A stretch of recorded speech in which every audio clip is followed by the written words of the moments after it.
This is an easygoing podcast. We aren't any. I'm nothing professional here, man. Oh, dude, me neither. I didn't even get into photography until kind of into photography until about 8 years ago. Like, and even then, like, I wasn't really into it. It was just sort of a random.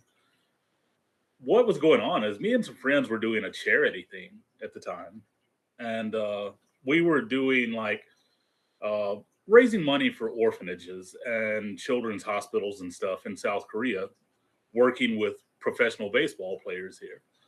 And I was like, you know what? I was like, it'd be nice to have some, because we had a website and everything, and it'd be nice to have some photos and stuff. So I bought a camera and just started taking some photos for that kind of stuff. And it was just for that. And then from there, it kind of went on. It got out of control, is what you're saying? It snowballed. Yep, exactly. So you're drinking a Fresca. Is that not a non-alcoholic thing? I believe it. Well, they make alcoholic ones now too. I thought they did. I thought they did. Yeah, no, that's a non-alcoholic one. I usually only drink on UFC nights. That's about the only time I drink. Right, right. Yeah, I haven't drank in 2 nights, and the funny thing is, like, I'm having trouble getting up, and I didn't drink for 2 nights. I think I need to go back. I think I need to go back to drinking so I can wake up. It just gives you that little hair of the dog you need, that of the dog you never touched in the first place. Well, it's like the Korean guy that I was out with a few weeks ago. He's like, yeah, man. He's like, you got to say hello to the liver at least once a day. And then he said, hello, liver, and took a shot of soju, which is like, the Korean alcohols. Hans keeps telling me to get some. Yeah, it's all right. It's not bad. Hans hypes up a lot of things, and I'm like, I don't know, man. He does do that sometimes. I mean, I do the same thing, but nah, man, like soju it's weak vodka. Weak vodka is what it is, so it's about half strength. Vodka being around 40-ish, 45%, something like that. Soju is around 20, 21%. So I could drink a decent amount of that before I start feeling a good buzz. Oh yeah, you can go down like several bottles of it, and then you'll feel it the next morning. I bet you will.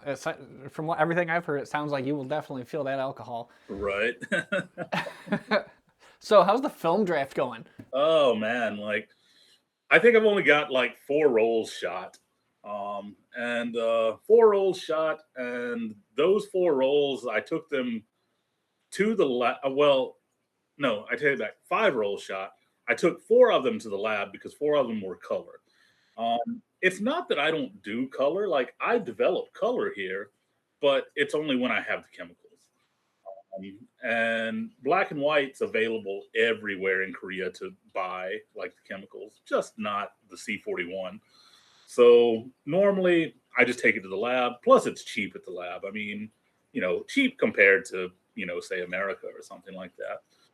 But so normally I just do that. I take it to the lab there and dropped it off. And it was so funny because they were like, oh, long time no see. Haven't seen you in a while. And I said, yeah, I said, because a lot of the times I send stuff in via the mail because I don't live in Seoul and, I don't always get there. And he's like, yeah, long time no see. And I was like, yeah, I sent you about like 8 rolls, I think, a month ago. And, he's like, oh, yeah, yeah, yeah. And then he was like, okay. And I was telling him what I had. I said, these 2 rolls. I was like, they're just C41, just run them. I was like, this roll right here. I was like, this is, 250D. So you're going to have to like put it through, different. And then I was like, and this right here is slide. And I was like, but you're going to laugh when you see these slides. And he was like, why? And I was like, this roll of slide film, E100, was shot through a Lomo fisheye. Oh, man. And he was like, oh. And I was like, yeah. And he was like, experimental. And I was like, yeah.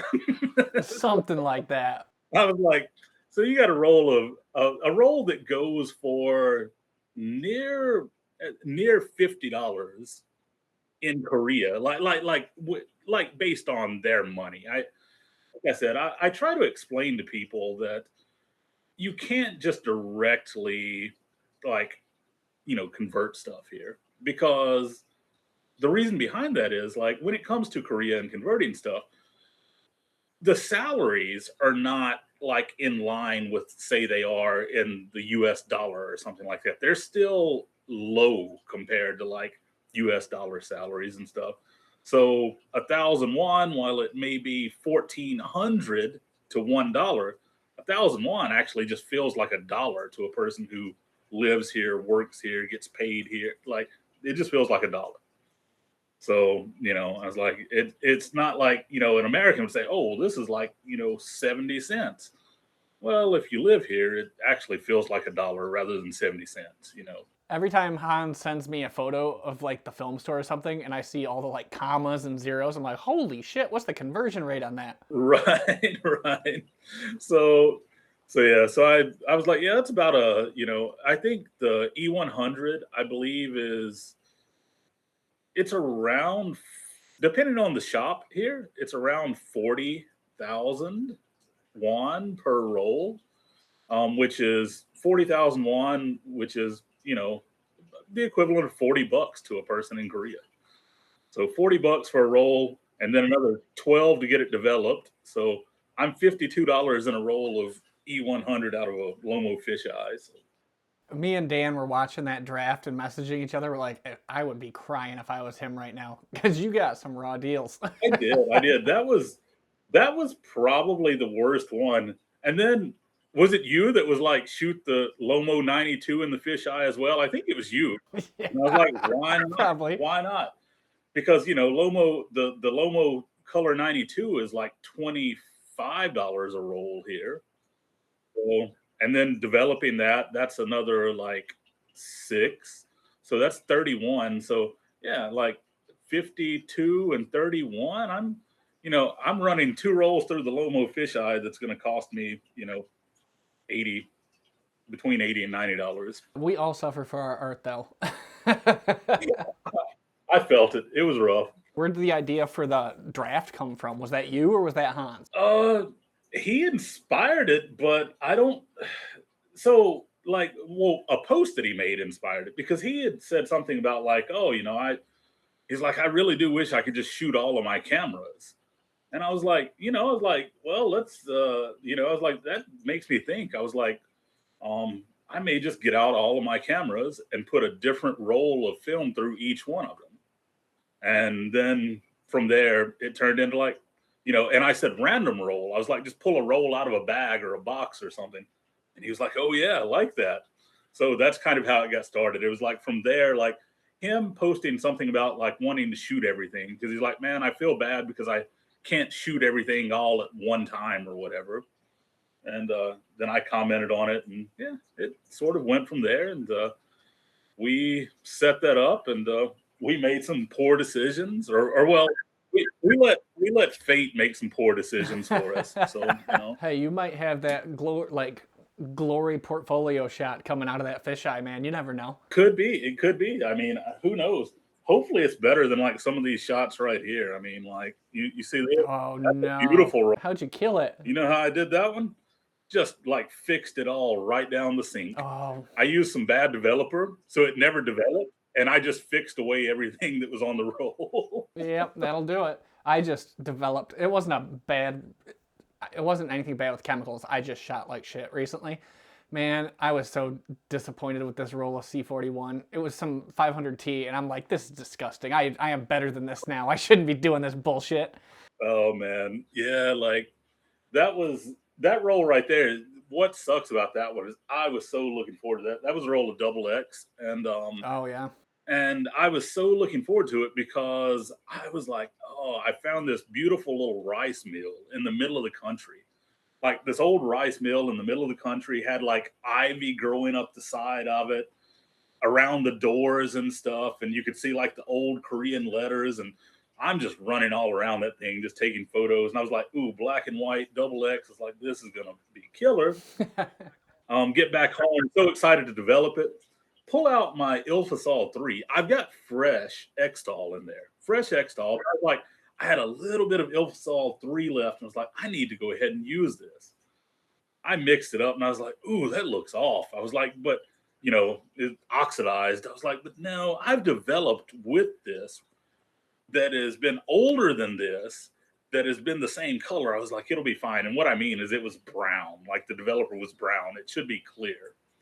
I was like, it'll be fine. It was not fine. Did everything, fixed it, pulled it out, and yeah, that's what we had.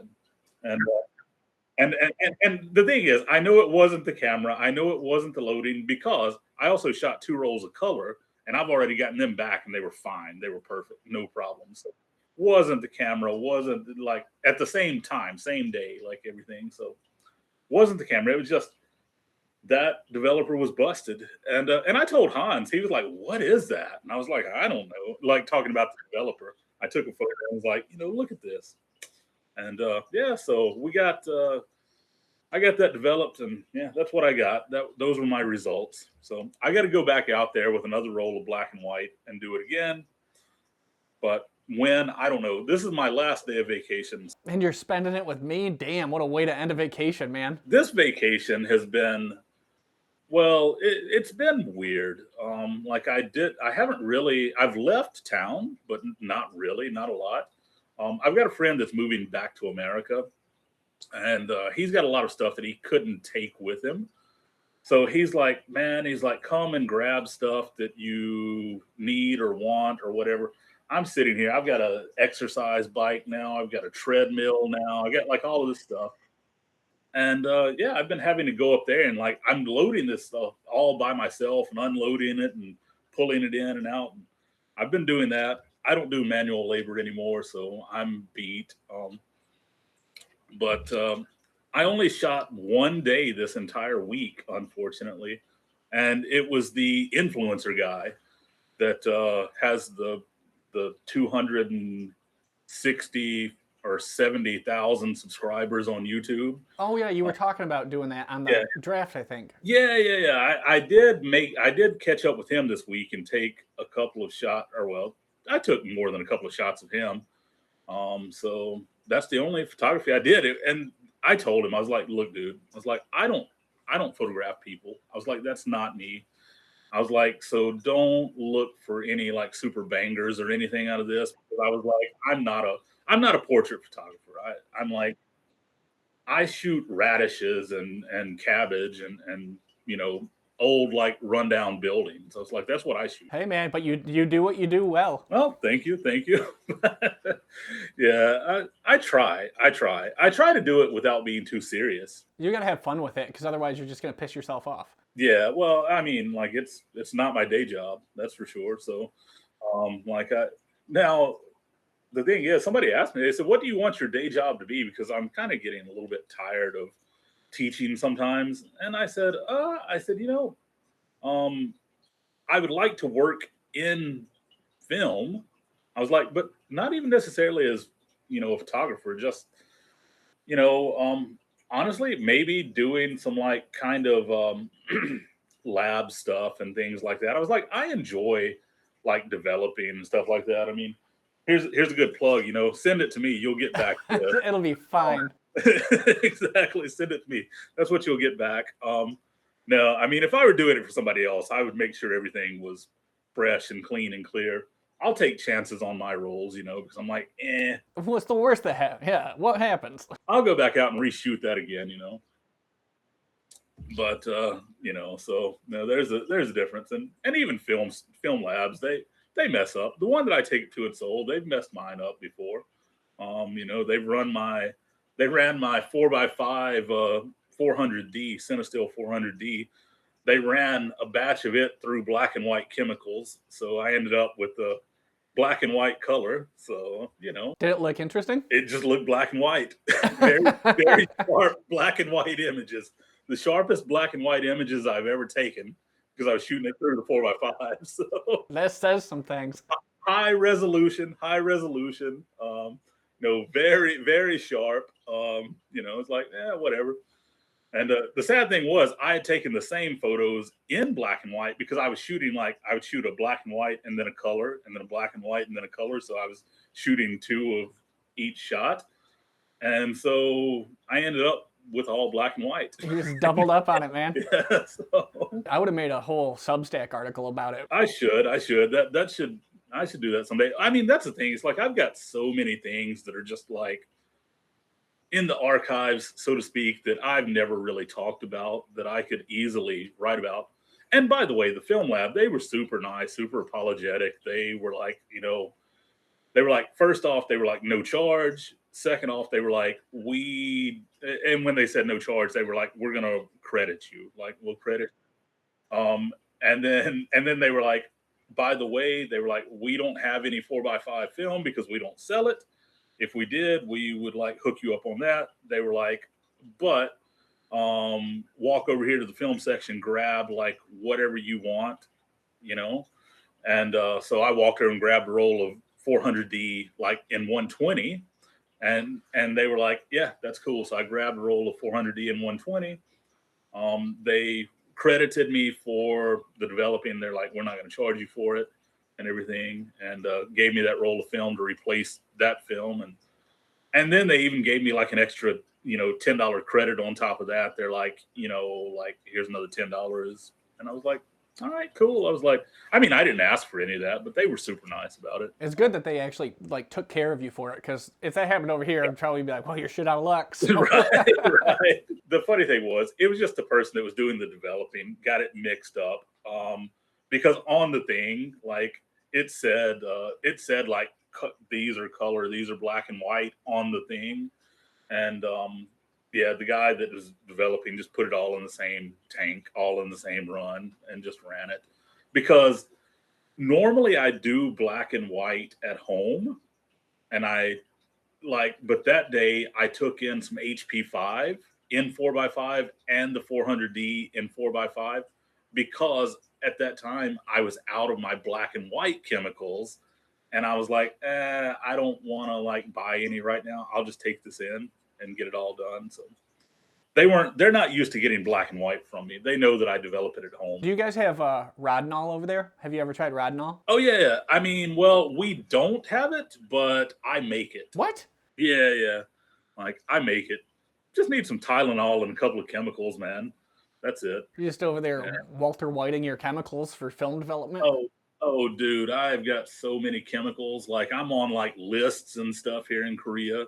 Like, because I buy chemicals that are, I don't know, that get you put on lists, I guess. And what I mean by get you put on lists, like nothing bad, like safety lists or whatever. Like some of them are kind of like, they're dangerous, but they're not dangerous. They're not like, it's like, basically, I think it's kind of like you have to say like, okay, I'm aware that this could be dangerous if I use it the wrong way, so I'm going to use it the right way. That kind of thing. Like, I mean, because it's literally, they just asked me for my ID and info and stuff like that. And they were like, okay, we got you down. You're good. And they sent me the stuff. They're not like thinking you're buying large sums of, let's say, explosive chemicals or anything like that. They're just like, hey, we need to know you're not fucking around. Exactly. And the thing was, like, even when I've done that before, when they've asked me, they're like, what is this for? And as soon as I say, oh, like film developing darkroom, and they're like, oh yeah, just because I know that I'm not the only one buying those things for that. Because I'm sure there are other people here in Korea, probably Koreans, that are doing some of the same stuff I'm doing.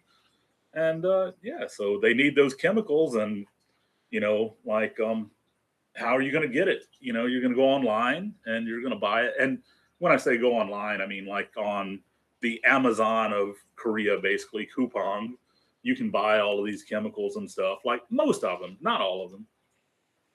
So you go in there and order, and and the people will, like, if it's nothing super dangerous, I guess, or whatever, they'll just send it to you, no questions asked. But like if it's something that's potentially whatever, they'll get you to fill out a little document. Actually, the last one I had to fill out a document on was like lye. What they used to make old soap with, because it's like it'll burn you or whatever. And so I had to like fill out a sheet on some lye. When I was in high school, there was a kid. He has a huge scar to this day across his forearm where he watched Fight Club and thought it was so cool, and then Yeah, smeared lye on himself like a dumbass, and yeah, now he's permanently scarred. yeah. So that was, like I said, that was what I had to fill out that for. So but yeah, so I do. I mix stuff up. So Rodinol, like I can make it here at home. Just takes 3 chemicals. I don't even know if I could get the chemicals for it here. They probably wouldn't sell that to me. Actually, you can B&H. You can buy them from B&H. That was the thing because all of this stuff, I was like, if I could just like, if I lived in the U.S., I could make this like no problem because B&H sells all of it. You could just brand it your own branded Rodinol. Yeah, yeah, exactly. But yeah, like here, like I had to order from a dozen different places to get stuff, and then, not just that. I mean, I did like a black and white reversal, like um, little experiment. Worked okay, turned out all right. Like there was a bit of trial and error. I got to do it again because basically I had my bleach a bit too strong, so my bleach kind of it messed up some stuff a bit, but it's all good. So I need to like redo that a bit. It's all a process. It's just trial and error until you get what you want. Exactly. I mean, it worked. Like I got results. Like I got slides. And also the thing is, like you got to think about it too. When I did that, I was shooting Fomapan 400, which is a purple colored like base like this, kind of a purple color. So you're not gonna get like clear, black and white results with your slides. They're gonna be a bit, off. Now I am shooting a roll of the R100, Foma R100, which has the clear base, in this draft. So that's going through my what camera am I putting that through? I don't even remember. I can't remember. One of the cameras, I'm shooting that roll of R100. Now I'll develop that using my process, and it should come out okay. Allegedly. Allegedly. Yeah, fingers crossed. There were some photos you shot. I can't remember what it was. I took notes on it. Uh, Kim Yu Jung, the home of Kim Yu Jung. You posted a Substack about it. Okay, yeah, How long did you yeah. spend shooting that? Because the composition on that entire set was fucking phenomenal. I appreciate it. So that it was in January, about 2 days before I went home, because I was like, okay, I got to get this done. So I ran up there, and I was there maybe about 1 hour Oh wow. because yeah, I was there maybe about an hour because it was freezing. It was January. It was below zero. you know, I was just like, I'm sitting there. And by the way, I shot it with this right here, my trusty Mew. Damn, dude, that's the third time today someone's been hyping that damn camera to me. And the thing was, like, I'm out there, I'm just like shaking. I'm like, oh, let me get this. And I'm like, also, I'm sitting there hoping. I'm like, man, I'm like, it's so cold. I don't even know if this thing's gonna work or not. But it did it. It did its job. So, and that also that set there, like that was on Oro UN 54. So that's a great film. I love it. I'm so bummed that I can't get more of it. And what I mean by more of it is I bought that in a bulk roll. And I bought it in a bulk roll, and it was only, I think I paid maybe like $70 for it. Shit, that ain't bad at all. And yeah, but it's gone now. Like they don't have any here anymore. There's a couple places that you can buy like single rolls, but they're like $15 a roll. And it's a great film, but I'm not gonna black and white. I mean, $15 a roll. I'll shoot my Kentmere 400 and stuff like that. Most of the time. Did you get a bulk roll of that, the Kent 400? Well, I don't because you can't get it here, but I've got a roll of APX 400, APX 400, which is supposedly the same thing, and I think it is. It's like, pretty close to it. Yeah, it's close. Like it looks a little bit different, but I think it's close. I got a bulk roll of the Kent 400. I haven't even put one through the camera yet. It just came in, and I'm just kind of hiding it until the fiance forgets I didn't buy it. Right, exactly. That's what you got to do, man. It's like just hide that stuff. See, if I had a wife or a fiance or girlfriend or anything, I'd probably like, man, I don't know if I'd be able to do what I do because I'm just like, oh, she'd be like, why are you doing this? I'm like, I don't know. I, I don't know. I've got reasons. I don't know why, but no. So, but yeah. So that set there, that was UN 54. Spent about an hour out in the cold, trying not to like freeze to death, and it turned out well. One of the things that I liked, I think probably my favorite one from that was there was one where it was kind of like looking out over the pond with like the little gazebo type area and the trees, and there was kind of like this bloom from the sky and the sun in the back, because UN 54 blooms a bit, like it gets that that bright bloom going, so it was pretty nice. I was like, man, it's like that's pretty cool. I really like. I think it was the actual picture of his house, and it was like it had like a strong leading line in it. Oh, yep, Man, yep, right, how yeah. so? When you're going out shooting, what do you rely more on your intent or your intuition with what you're shooting? Do you actually sit and stare at the subject before you shoot it, or are you just like, this is what it is? Yeah, most of the time I am just blow and go. I'm just like pop, pop, pop, pop, and just weaving. I mean, but also it depends because a lot of the times that the places that I do go shoot, there's a I've usually been there before. And so I kind of have in my mind like what I'm gonna do when I already get there. I'm like, okay, I'm familiar with it, so I'm gonna go here and I'm gonna do this and this. And so I kind of have an idea. So I think that's why I can just go kind of like bam, bam, bam, bam, and then get out. So yeah. Now, if it's someplace that I haven't been around or haven't shot around before, I do take more time. A lot of times, those places, I usually will walk the place and then come back and then do all the shooting on a return trip. So I'll make two loops. It's like one to just survey and then one to shoot. No, I was just curious because your composition is very well done. So I just didn't know if it was intentional or if you were just kind of going on the intuition. And it sounds like you've built up your intent through your intuition of actually walking it. Right, right. It's a mix. It's a mix of both. Yeah, definitely. Because I just sort of do that. Um, I think that was about the third time that I've been. The third time I've been to the house, like in the house area, because you have to pay to go in. It's only like a couple of bucks, which isn't bad. But I normally don't go because they also have some other stuff around there that's free. So I normally go do the free stuff every time and skip the house. But this day I was like, well, I need to do something different for this role. So, because that was for like the frugal film project thing that's shoot like a cheap camera and a cheap film and do that, one roll a month, and that's what that was for. That was my January roll. So I did that, and I like I said, I did that through my Mew, which is I think I paid like $40 for it. So they, yeah, well, that was the thing is like I bought it on like just a we have what they call cafes here, like and these cafes are basically forums where they sell stuff and do whatever.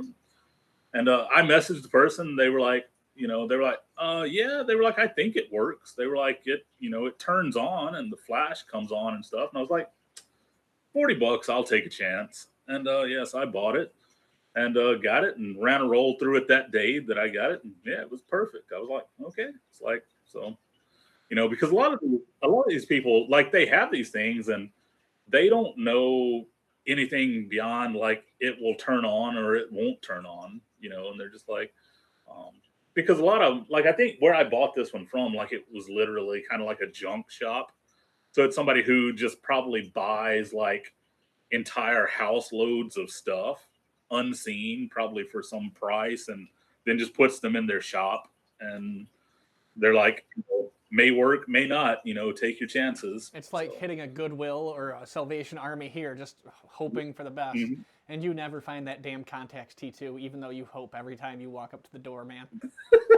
Every time I'm like, there might be one in here. Exactly. Oh man. Like every time I go home, I hit all of the Goodwills, the Is it the Salvation Army? Maybe it's not. It is. Yeah, they do have shops. The thing is, in Mississippi, it's mostly Goodwill, but there are a few other random. I think there's like a Thrift America or American Thrift. Yeah, Volunteers of Yeah, America. yeah, something like that. Like, but I hit all of those when I'm in at home, and it's just like, yeah, I'm just always looking. Nothing, nothing, nothing. Like, some little random like point and shoot camera that is busted, like some no name, like it's busted, and they've got like $5 on it. And I'm like, no, no, not gonna happen. So I found the dirty secret for Goodwill. Any electronics worth money, Goodwill has started pulling out and selling on eBay. Selling on eBay. And it pisses me off to no end because they've sold me some junk ass shit before. I will not buy from Goodwill online anymore. Yeah, because Goodwill online, they've become much more in tune with that kind of stuff. And it's because of social media. People like going on and like, oh my God, I gave Goodwill, $20 and I just got like $10,000. Yeah, it pisses me off so much. Those people need to shut the fuck up. That's what they needed to do, man. So I used to be big into like sports cards, collectibles, like all that kind of stuff. Used to be. I still dabble in it, but not like I used to. And that's his full-time job. So he buys cards from Goodwill. And when I say he buys cards, he buys entire pallets that have been donated, and he buys them online. He buys them online through their online auction thing or whatever. And he gets them and he goes through them and sells them on eBay. Well, like, he bought a pallet like maybe 2 years ago, and he's bought, I don't know, probably 10 or 15 pallets of this stuff. And he bought one, and he was going through it a few months ago, and he pulled out like a $10,000 card out of a pallet that he paid $500 for. That's good return on investment, man. You can't complain about that. Yeah, and he sold that card last week, I think. I wish I could just like pull a Mamiya 7 out of some thrift store's ass. That'd be perfect, man. I would love that. A Mamiya 7. Oh, hell yeah. Speaking of Mamiya 7, like I tell people, I'm like, I got a Mamiya 6. And they're like, oh, man, that's badass. And I was like, yeah, a folder from the 1950s. I've been looking at them. I've been looking at the folders because Hans has been hyping that up to me, too. Yeah, they're good cameras. They really are good cameras. But it's so funny. They're like, oh, Mamiya 6. They're like, that's a nice camera. And they're like, they started asking me about it. And I'm like, yeah, mine's not the one you're describing. I was like, mine is not the modern version. It's the 1959 or whatever folding camera. And they're like, ooh, they made those? And I'm like, yeah. They were around for a minute, buddy. I've been thinking about getting into medium format, and like the C220 that Mamiya makes. I've been looking at that, but my buddy's selling a 645 for $350 right now with the 80 millimeter, the 80 millimeter lens, and I'm like, oh shit, get it? That's what I shoot. I shoot not Mamiya, but I shoot a Pentax 645. That's what I shoot, and freaking love it. Like, honestly, one of the best cameras that I own is that camera. It's a bit fidgety, and what I mean by that is like the battery. I have to keep the battery connections like clean and kind of like tuned a bit because the batteries are in the grip, and if it doesn't have batteries, it won't function. The batteries are in the grip, and you got to kind of like jiggle it a little bit sometimes to like get that connection. Yeah, a little finessing. Yeah, so I do occasionally miss some shots because I'm like. Nothing. I'm like jiggling on it, but and here I am saying that's my best camera. So. How many cameras do you got sitting over there? Because I've heard you're quite the collector. I think 20, maybe 20. Oh, shit. I think 20 film cameras. Yeah, like of all different kinds. But yeah, like. And it all started with my mom's Canon AE1 that she gave me back in 2018. Maybe it was 2018, I think. She gave me that camera, and I brought it back to Korea and it's set it on the shelf for about 3 years until 2020, I guess. I picked it up off the shelf and was like, I'm going to shoot some film. And I ran a roll through it and like, I was like, ooh, there's some problems with this roll, and had light leaks and all kinds of stuff. And so I took it and got it fixed. Took it and got it like got the light leaks taken care of and stuff like that. Um, and and also I had to get like the lens, like it had oil on the aperture blades, so it was just stuck wide open. It was like it was stuck at like 1.8 all the time. That was part of the reason why it turned out so like whatever, because I was shooting it on the auto mode, so it's metering at like f say whatever, and it was like whatever. And so yeah, so I got all that taken care of, and then like after that, the shutter started kind of like being a bit off, and it had the Canon cough. It was the that they have. So I went on YouTube and I looked up how to fix that because I heard it was an easy fix. Bought myself a syringe, bought myself some watch oil, and yeah, just injected that stuff down in there, and it's fine now. You did it the right way. I did not on my A1. That thing, the Canon cough on it was so bad. And the only thing I had was gun oil. I didn't even have the syringe, dude. I just had the gun oil, and I was like, "We're gonna see what the fuck happens," and it fixed it. Yeah, pretty much. No, I used a little like eyedropper tool. Oh yeah, yeah, But yeah. it was definitely more than it needed, and it hasn't leaked into the aperture blades or anything. So Right. hoping on that one, because otherwise I'm gonna have to buy a new one. That's what I shoot with the most is the A1. So if I kill it, I gotta replace it. Oh yeah, well, like that's the thing. It's like that camera of my mom's. It's like I can't replace that one. And when my mom gave it to me, yeah, she was like, sell it or whatever you want to do. And I was like, nah, I can't sell this camera. I was like, this one's got to stay with me. Um, and I was like, even if it doesn't work, I'll just sit it on the shelf. It's like regardless. So, and when I say even if it doesn't work, you got to understand, my mom bought that camera back in the early '80s, and she never shot it.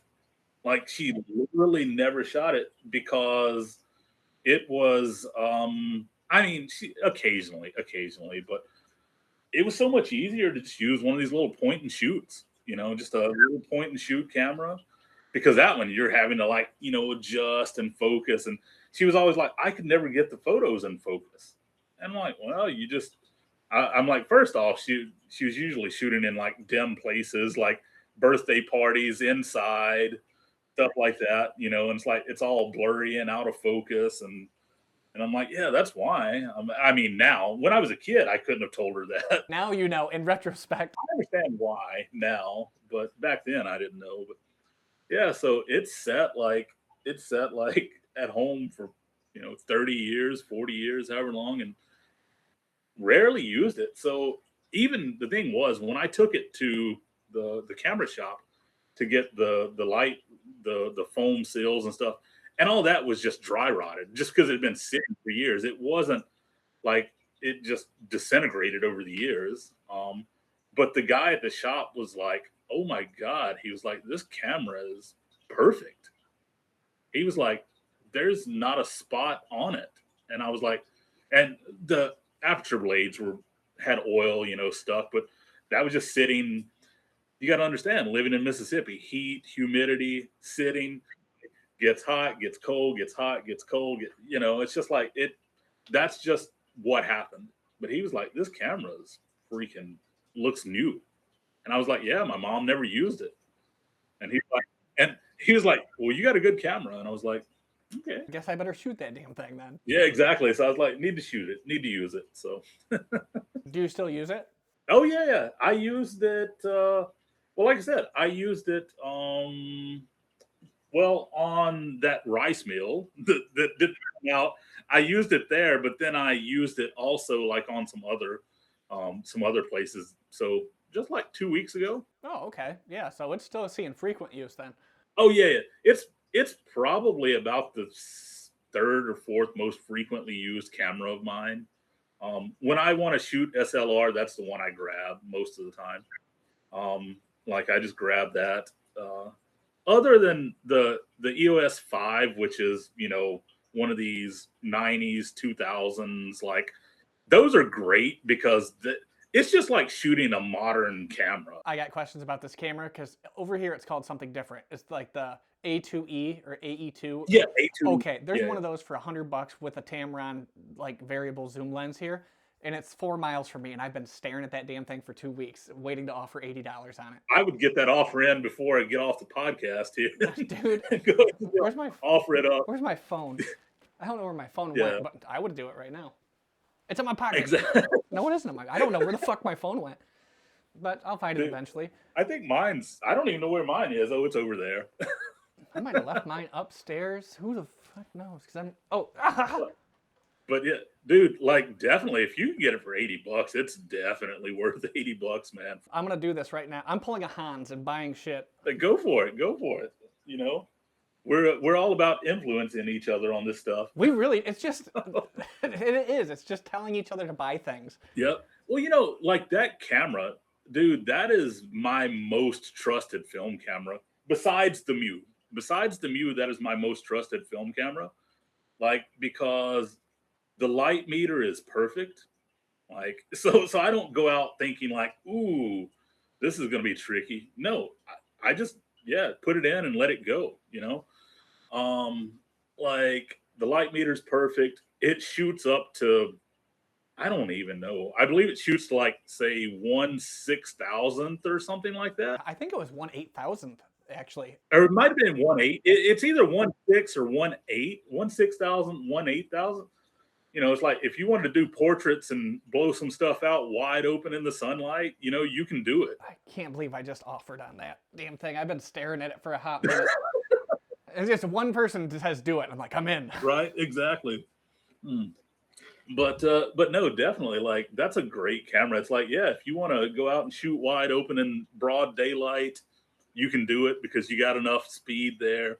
You're not sitting there dealing with like one of those TLRs that I've got that only shoots 1/200, and you're like, ooh, can't do it. It's like I got to shoot like an ISO 25 film in this in daylight. Dude, I hate putting like ND filters on old ass manual cameras because I don't know how to meter for that bullshit. It's a guess. It's 100% a guess. You know what I do with my metering on when I run filters on my stuff? I straight guess. And here's the thing. I have a nice spot meter like Sekonic 508, stuff like that. I've got all of that stuff. I could easily just put my filter up to the meter in front of the spot meter and like shoot through it and be like on with it. But I'm just like, I'm gonna give it an extra stop. I'm gonna give it an extra 2 stops. I'm just like, I'll meter the Just scene. close enough. I'll meter the scene. I'll just be like, I'm gonna give it another one. I'm gonna give this one 2 more. Just and then I'm like, when I get home and develop this, I might give that an extra stop in development as well. Just in case. Yeah, you never know. Dude, I'll just mess with shit all the time. Exactly. Just hoping for the best. Like I start off, I get my meter reading. I meter it. I give it an extra stop, when I shoot it. And then I'm like, okay, I'm going to give it an extra stop when I develop it. I end up like 2 stops, but somehow it works out. I mean, I'm not going to lie. I love a dense negative. I would rather just have a nice dense negative than some thin stuff. I agree. But part of the reason behind that is it's like if it's super thin, I don't even like half the time when I'm scanning, I don't even know where to stop the frames because I can't see the frame line. Yeah, dude, it drives me nuts. I'm sitting there, I'm like, is this where the next frame starts or stops or whatever? And I get that a lot when I go out and shoot night. When I go out and shoot at night, because a lot of times I'll be shooting at, say, some bright lights, so everything off on the edges of the frame is like really dark. So when you get to that next frame, it's like, ooh, I don't know where to start, stop. I don't know where to cut. I don't know anything. I'm just like, we'll just try. I've destroyed so many negatives by bad cuts and guesswork. I need to get one of those old like slide cut editors, but I like doing everything I make everything as difficult as possible is what I do. Because I don't use like Negative Lab Pro or anything like that. I just convert manually, all that. I know you asked about that, and that's what I started. I started doing that. Like when I first started doing my own scanning and stuff, um, like DSLR scanning, when I first started doing that, I was just doing it manually. I was just going in, flipping my curves and all that kind of stuff. Um, but then like I think it was I don't know, it was like Black Friday. They had a Negative Lab Pro Black Friday sale. Oh no, that'd probably get me. And it was like, you know, it, I don't remember what the discount was, but I was just like, okay. I was like, I'm just going to go ahead and do this. So because I already used Lightroom and stuff, so it's like, so I already have this, so I may as well do that. Got that, and then yeah, been using it ever since. I really enjoy it. Like I remember you were asking about scanning, dude. I've got one of those lomography digitalizer, the little scroll through, like you don't roll it, you turn it. It's great for 35 millimeter. Absolutely blows for 120. Like it blows for 120 because 120, like you have to raise up. It's magnetic. You raise up the little thing, you put it in, and then you snap it down. Oh yeah, that'd be a pain. But the thing is, the magnets actually like are across, like, so like the frame is, say, like right here, the magnets are like here and here. So when you snap it down, it's actually snapping down on top of the actual emulsion of the other frames. And yeah, it's kind of a bit iffy if you're like scratching some, stuff up and everything.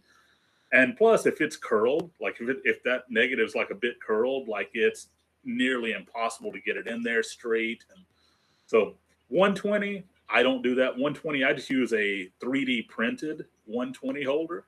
Got it 3D printed here. I just picked this up from Phantom Film Supply. It's a little 3D printed one. It cost me 25 bucks, I think. And I'll probably be using this for a hot minute. I really like it. I should get them to sponsor the podcast. But as a matter of fact, I'm going to cut that out and then hit them up and be like, hey, I'll advertise your shit. Exactly. Do that for real, because that, like, those simple little film holders like that are great. That's all you really need. Like, and that's what I run with. Just simple stuff. Like I've got a lot of stuff. I've got a lot of light sources. Right, because I mean the thing is for me, so I started off with just using my tablet as my backlight, with a cardboard film holder. Like I made one out of cardboard. That's what I started with. Yeah. I got tired of fooling around with that, and then I bought that Lomo digitalizer thing, and it was great for everything except 120, but it was workable with 120. My biggest issue with it is just the backlight just isn't bright enough. Like for me, like it just, I want that brighter light. So so I actually modified it to like fit on top of my and on top of my Cinestill. I cut out a mask because it doesn't fill the entire Cinestill like backlight. So I cut out a mask where I can slide the Lomo thing down in top of it and like clamp it down. And I use that because it's great just being able to turn it, just turn the wheel and like run it through. So I do that. And then I've got my 4x5, which is negative supply. So it was expensive, like really expensive. I think my 4x5 scanning setup was like 300 bucks or something like that. Ooh, damn. I was just talking about getting into 4x5 earlier today, and now I'm like, nope, never mind. Well, and the thing was, because I want to say it was around 300 bucks because the light itself, I want to say the backlight itself was 150, about 150 for the backlight, which is a great light. And then the actual 4x5 film holder with the glass, like, well, mine is the acrylic, like not the glass, but the acrylic. I want to say that was about $100. So that was about 250, and then the shipping was about another 50. So around $300 is what it cost me, I think. Negative Supply makes really good stuff. It's just, It's expensive, but their stuff is good. Like their stuff is. it is. The thing is, like, I'm just like, oh my god, I wish I had started in 4x5, because if I started in 4x5, all of my 35 millimeter and 120 stuff would have been Negative Supply, because their stuff is so seamless, the way it all fits together, and like once you get that light source, like everything just clicks on top of it. It's such a good modular system. It's all purpose. Exactly, and I'm like, man, I was like, if I'd only started in 4x5 sooner, I would have had all of that stuff. But now I'm like, ugh, I've got all this other stuff. So I don't want to, but you know what? Who knows? I'll probably end up going with all of their stuff one day eventually. But Probably. who knows? One day when we're big and famous, photographers. What's your personal measure of progress with your photography right now? Are you like seeing where you were and where you're going with it, or are you just kind of going with the flow right now? Man, I am honestly just kind of going with the flow. I have my ups and downs, like where, it's like sometimes I doubt. Sometimes I have a lot of doubt. And then I go out and shoot some like cabbages, and then I'm like, oh man, I'm all good again.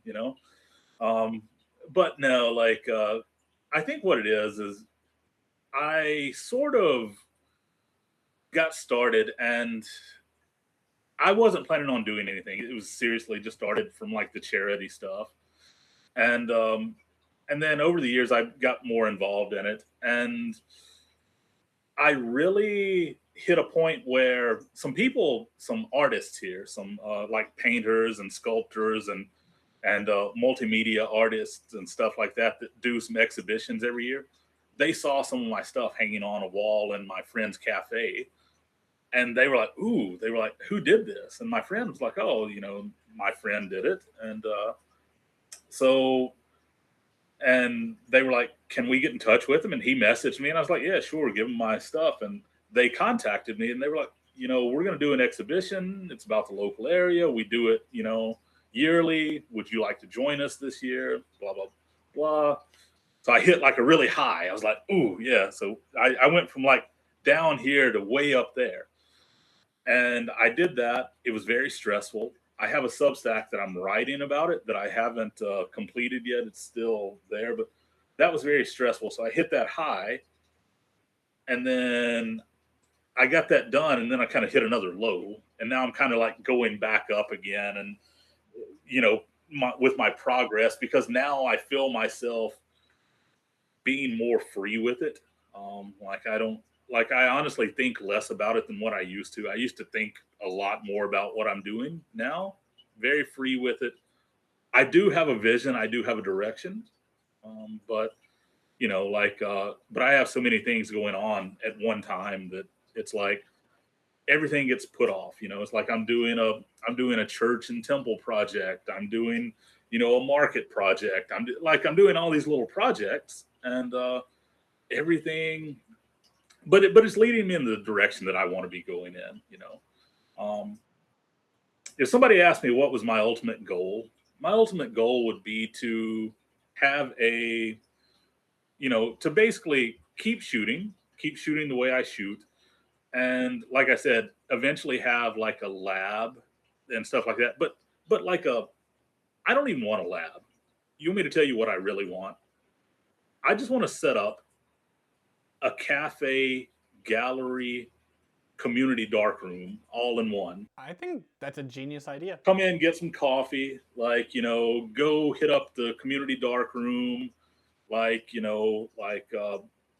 have like a little studio space in there. You can do some shots and stuff. And like, I just kind of would like to have, and if you want to have stuff developed, you can give it to me and I'll develop it as well. Like just sort of like this whole mesh of things. Yeah, it's like a photo commune almost. Yeah. So that's kind of like, I think the direction I'm going in. So you want to serve the photography community while being able to shoot. Yeah. Yeah.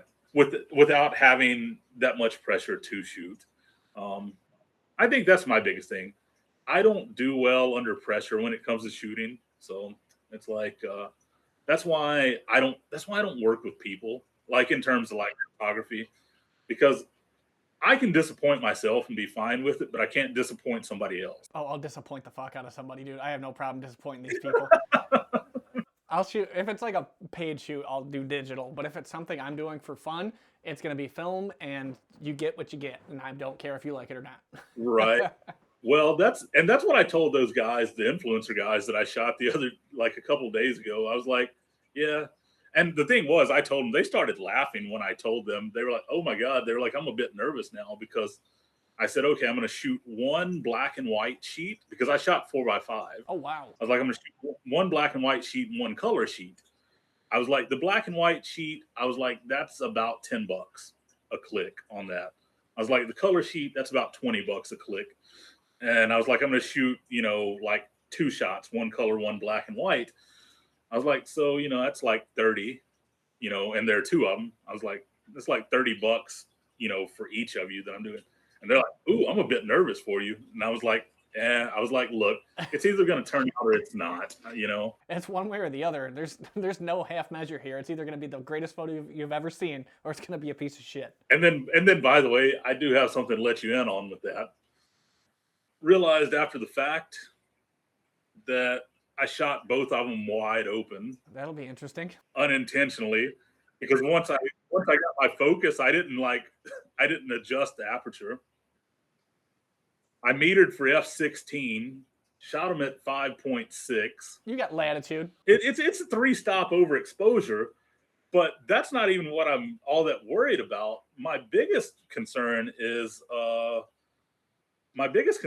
like shooting at 5.6. Like, there's going to be a lot of soft focus in that shot, if anything is in focus, because like it's going to be hard. Like, the reason why I was shooting at f16 because I'm like, I can shoot it at f16 and like, get the focus close and everything will be good. But at 5.6, it doesn't really work like that. You got a narrow plane of focus there. That might be $60 down the drain. Yeah, but did you have fun doing it, or were you pulling your hair out? I did have fun. I had fun doing it, and had fun doing it. And like I said, they were like super nice guys. Yeah, it was fun. I enjoyed it. I got a few digital shots that were pretty good. Like, I shot digital as well. I said, look, I was like, I'm going to shoot digital for most of just playing around because, I was like, it doesn't cost me anything other than some editing time. But yeah, so yeah, but 3 stops overexposure, that doesn't bother me. Like, I don't like, fine. Like, because most stuff I shoot 1 stop over anyway, so that's really only 2. And yeah, so that doesn't bother me. I mean, it'll hold up. That'll be fine. You can always just move a slider and you can probably recover whatever you lost anyways. Exactly. So I don't worry about the overexposure. I'm just worried about the focus because I'm like, I went from something that should have everything, because I mean, when you're shooting in 4x5, even f16, like, it's like it's gonna get you pretty much everything in pretty good focus, but it's still like 4x5 is a different beast. Like, it's not exactly like shooting, smaller formats and stuff where your focus is greatly influenced by little things, little movements. Like, I shot some friends on 4x5 and I was shooting them at f8 and had super sharp focus on them, and they moved like just a fraction, and it was just like all just soft, like everything was out of focus. I'm just like, 4x5, you almost want to like put them against a wall, like those old portraits where you like stand against the wall super straight, just go against the wall and just be like, don't move for 3 minutes. Don't move for 3 minutes. 3 whole minutes. Because that's how long it's going to take me to like fiddle around with this camera to get everything done. I don't know if I have the attention span for that, but it reminds me of the trend of everybody shooting portraits and shit with a 1.8 aperture here. It drives. I'm like, dude, the iris is in focus and fucking nothing else. Right. And I'm like, I hate it. I hate it so much. It drives me insane.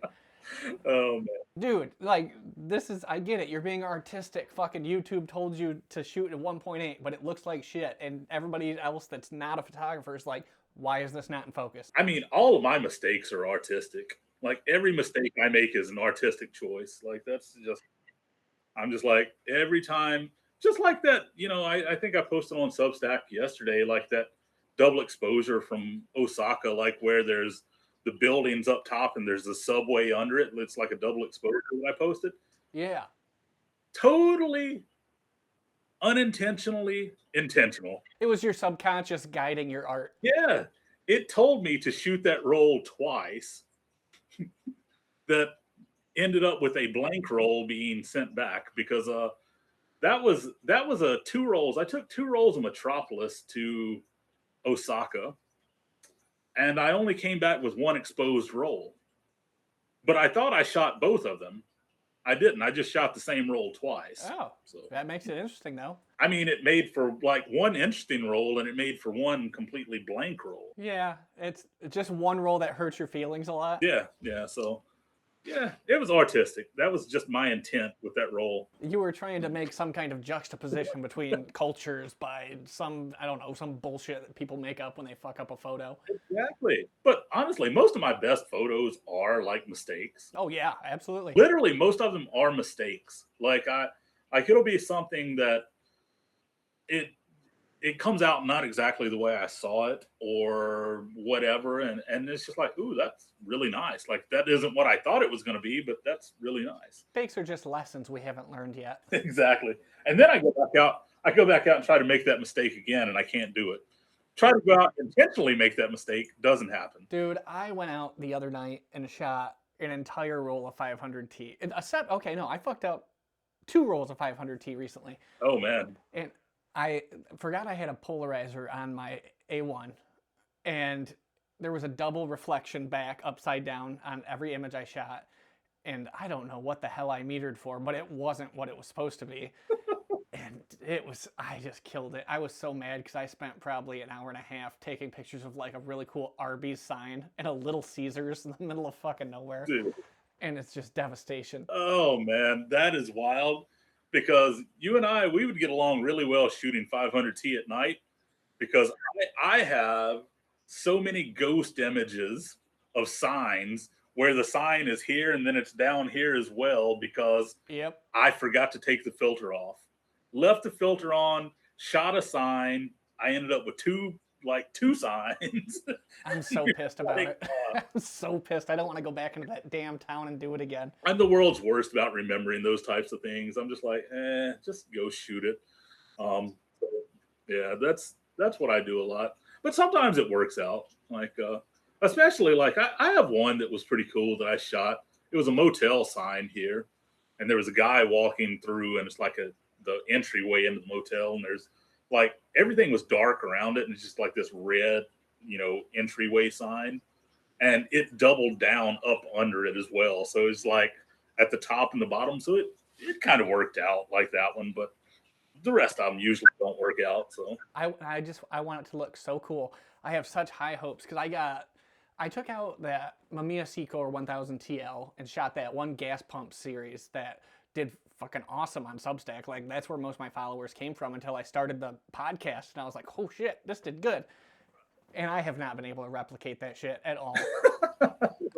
And the thing is, that's the only interesting thing at night where I live, because I'm in like a mostly rural area. There's no cool neon or anything like that. It's just bullshit. Gas station at night. Every film photographer's dream. Right. the film photographer, you got to get that gas station at night. There you go. And the thing is, the modern gas stations suck. It has to be like a vintage looking one, so I got to drive 30 miles instead. And yeah, well, speaking of that, like, so Hans is luckier than I am because he lives in a city. So he lives in a city, so he does have little like, light districts and stuff like that. I don't. I'm in the gas station area of like South Korea. I'm not saying I live in a small town. I live in a small town, but small towns here are not necessarily equivalent to small towns in America. Like, I would consider where I grew up, a little 4,000 person town. That's a small town in America. Here, I live in a 40,000 person town, and that's a small town in Korea. But at the same time, it's like, and I say town, we have villages that are like 400, 500 people, but the towns are, sort of big. But but yeah, like I don't have a lot of lights here to go out and shoot at night. There are little restaurants and stuff, but it's kind of all spread out. So I don't shoot a lot at night here. I would like to shoot more at night. But some of my most liked stuff back in the day on Instagram, like way back in the day, was stuff that I shot here at night, like walking around and with black and white film. So I think one of the things that I had the most likes on until I took it down. My Instagram is like vacant. Like there's nothing on it. There's like 3 photos. Mine isn't great. Mine is not great. Well, I don't even use Instagram anymore other than I post to the story. So it's there for 24 hours and gone. Like I'll post to the story 24 hours and gone. And I really just do that just to kind of like, maybe show what I'm doing or what I've done. I don't really do it for anything more than that.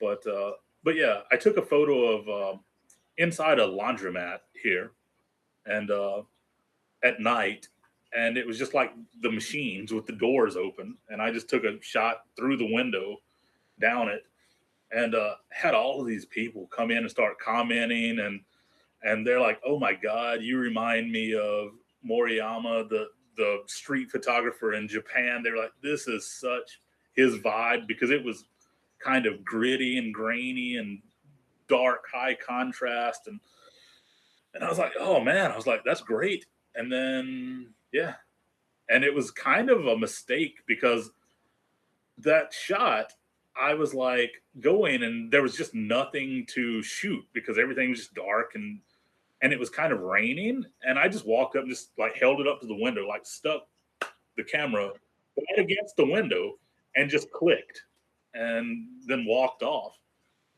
So those mistakes, man, are unintentional things, it's like, yeah. And you're going to be chasing that high forever of how you made that mistake, because I know damn sure I am. Yeah, yeah. I'll chase it and never get it again. But no, I don't know. I will. I will. I say that. I joke around about that a lot because I'm like, I doubt myself sometimes, but I really don't doubt myself. I do and I don't. Yeah, you have to have that self-deprecating quality to you to be like, I do it to be tolerable to other people. Yeah, yeah, right. You got to relate to them because everybody is self-deprecating at some level, and if somebody isn't self-deprecating, they're probably an asshole. Right, exactly. Not somebody I'd want to have a beer with. I mean, that's how I classify people. There are people in this world that I would like to have a beer with, and there are people that I wouldn't want to have a beer with. That's just how I classify people. That's a good classification system. I don't see anything other than that. I would have a beer with you, or I wouldn't have a beer with you. I'm gonna start using that metric. I like that because there's a lot of people that I happen to be around that I would never have a fucking beer with. Exactly. And here's the thing, and I've said that to some people, and I was like, you know what? I would have a beer with you, and sometimes they're like, well, I don't drink. I was like, coffee then. Yeah, metaphorical. A beer or coffee, like whatever, like whatever you drink. Meaning that I would sit down and have a conversation with you over some beverage. So, beverage of your choice at this point. Exactly. So yeah, man. But yeah, like I just I do my photography thing and just let it go. I got on Substack because of Hans. I like he mentioned to me back, I don't know, 6 months ago or something. He's like, you should get on there. Because we met, I guess, through Instagram, and I don't even remember exactly how, but we met and started talking through Instagram, and he said something about, because I think I'd said something about, yeah, I'm not really that serious about Instagram or social. I'm not serious about social media, I think is what I had said. I was like, I'm not. I'm like, I missed that train. I was like, I really did.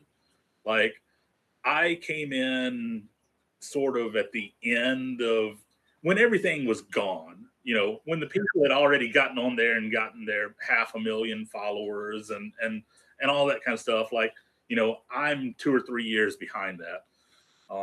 And so like the trends were gone. I was like, I'm not into it. And I'm like, I don't really care about following, like, or I don't really care about getting all these likes and stuff like that. I'm like, it feels good, but at the same time, I'm just like, not everybody's going to like what I'm doing. So I just let it go at that. And I just really didn't want to invest time in it. So I think he mentioned, he's like, well, you used to get on Substack. He's like, some people writing up some stuff and all that. And I was like, yeah, but I'm not really a writer either. And he's like, oh, people just post photos too. And then one day I just decided, it's like, you know what, I will. I was like, I'll join. And yeah, I've enjoyed being on there. Like it's good. I had that whole string a month ago or a week ago or whatever where I posted like stuff every day.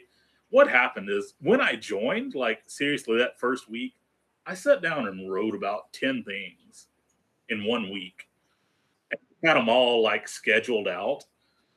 And every time I would go out and shoot something new and come back home and want to like post about it, I would already have something scheduled out. So I was like, forget this. So I just said, forget it. I'm just going to post all of them like in one today and one next day until they're all gone. And then from here on out, I'm just going to post like when I feel like it. So. I try to stay one ahead. So that way, if like shit goes sideways with the roll of film, right? I'm not pulling from the archives or anything, or like rushing to shoot some shit like I'm doing this weekend because I killed a roll of film and have to have something, right? Because I've been slacking because my fiance tried to die on me.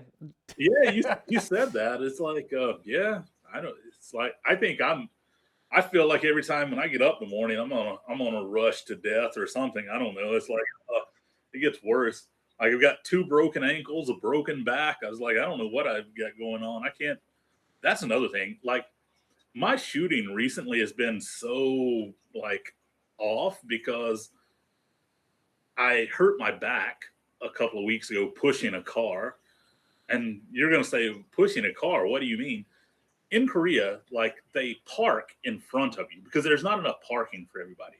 So if you're like in a parking spot like here, they will pull in front of you and just park because there are no parking spots.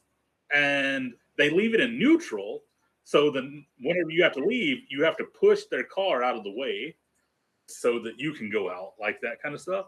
So hurt my back pushing a big SUV out from in front of my car the other morning. I'm surprised you guys got big SUVs over there. Yeah, we got all kinds of big stuff now. Like it's getting bigger and bigger. I believe I was pushing I don't even remember what it was. It was anyway, it was one of the bigger SUVs. Like, yeah, push that out of the way.